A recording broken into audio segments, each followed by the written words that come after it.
माया ही एक 9 वर्षांची मुलगी आहे, जिला इतर मुलांना सुंदर कलाकृती बनवताना पाहायला आवडते. पण तिला स्वतः काही नवीन करून पाहण्याची भीती वाटते.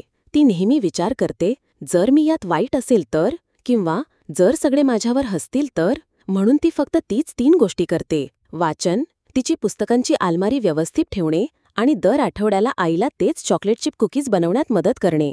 मायाच्या वर्गात वार्षिक स्प्रिंग आर्ट फेअरची तयारी सुरू आहे, जिथे प्रत्येक विद्यार्थी त्यांची कलाकृती कुटुंबियांसाठी आणि संपूर्ण शाळेसाठी प्रदर्शित करणार आहे.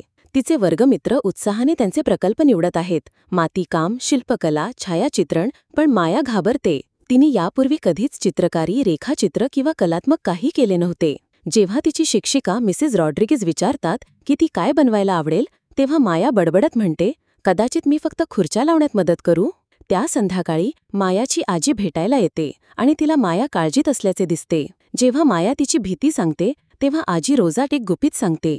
तिच्याकडे एक विशेष रंगांचा डब्बा आहे, जो त्यांच्या कुटुंबात पिढ्यानपिढ्या आहे. ती डोळे मिचकावत म्हणते, या रंगांच्या डब्यात जादू आहे, पण फक्त त्यांच्यासाठी जे पहिला ब्रशस्ट्रोक मारण्याइतके धाडसी आहेत. माया जुन्या लाकडी डब्याकडे पाहते, ज्यात चमकदार रंगांच्या ट्यूब्स आणि जुने ब्रश भरलेले आहेत. आजी रोजा तिला म्हणते, आजी पण चित्रकारी करायला घाबरत होती, जोपर्यंत तिला कळले नाही की नवीन काही करून पाहणे म्हणजे परफेक्ट असणे नाही, तर तू काय करू शकतेस ते शोधणे आहे. माया छोट्या छोट्या गोष्टींपासून सुरुवात करते.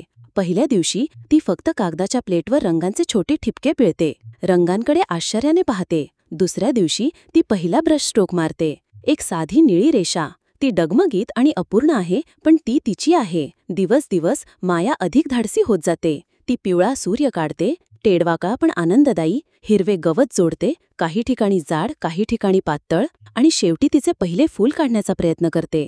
जेव्हा चुकून तिच्या कॅनव्हासवर जांभळा रंग पडतो, तो फेकून देण्याऐवजी ती त्या डागाला एक फुलपाखरू बनवते. दिवस जसजसे जातात, मायाला समजते की तिला खरोखरच अनिश्चिततेची भावना आवडते.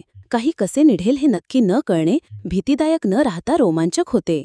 आर्ट फेअरच्या दिवशी माया तिच्या चित्रासह येते. एका रंगबेरंगी बागेचे दृश्य, ज्यात अपूर्ण पण आनंदी फुले आहेत आणि त्या जांभळ्या डागाची फुलपाखरू त्यांच्यावर नाचत आहे. पण मग ती 2 मोठ्या विद्यार्थ्यांना प्रदर्शनाकडे पाहून नवशिक्या चुकांबद्दल हसताना ऐकते. मायाची जुनी भीती परत येते.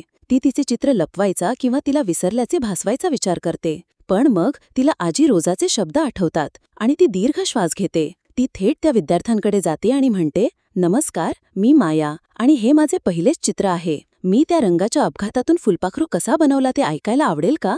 तिचा आत्मविश्वास आणि उत्साह इतका प्रामाणिक आहे की मोठ्या विद्यार्थ्यांना खरोखरच रस येतो. लवकरच एक छोटी गर्दी जमते. जेव्हा माया अभिमानाने तिच्या सर्जनात्मक प्रक्रियेबद्दल सांगते, त्याच्या सर्व आनंदी अपघातांसह.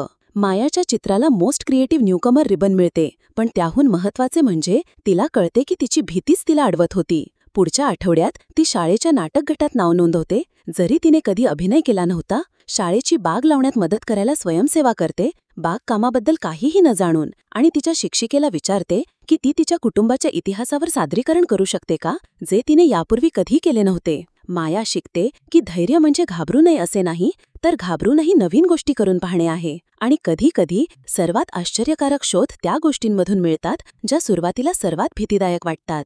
कथा मायाने तिच्या लहान चुलत भावाला चित्रकारी शिकवताना संपते. जादूचा रंगांचा डब्बा आणि खरी जादू दोन्ही पुढे चालवते. सुरुवात करण्याचे धैर्य.